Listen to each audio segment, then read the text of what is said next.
हाफिज साहब की और मेरी बहुत पुरानी दोस्ती है। हम एक दूसरे के लिए जो है अच्छे ख्यालात, अच्छी सोच रखते हैं। और बाकी मुर्तज़ा भी फौजिया का बेटा है। फौजिया मेरी क्लास फेलो थी, तो उसका जो शौहर था मुर्तज़ा है वो वहाब सिद्दीकी, वो मेरे करीबी दोस्तों में से था, वो तारीख़ के लिहाज से। लेकिन बात ये मेरी जो पार्टी का फैसला वो मेरा फैसला। सब बात करूँगा। आप लोग मुझे ये बताएं कि पाकिस्तान का आइन बहाल है। अगर आप लोग ये समझते हैं पाकिस्तान का आइन बहाल है तो मेरे हकूक बहाल हैं। क्या मुझे फ्रीडम ऑफ स्पीच है?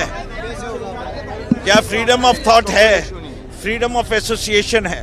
जब पाकिस्तान का आइन ही बहाल, आपको वोट ना कोई क्या ये इलेक्शन जमहूरी हुए थे? आप वोट डालने तो आए ना। क्या ये वाला क्या ये कानून क्यों बनाया गया अब कि जी मेयर का डायरेक्ट इलेक्शन लड़ के नहीं आना? बताते पहले दिन से। अच्छा, मुझे कस्टडी में रखा क्यों गया है? वोट के लिए नहीं, मुझे कहते हैं कि प्रेशराइज किया जा रहा है।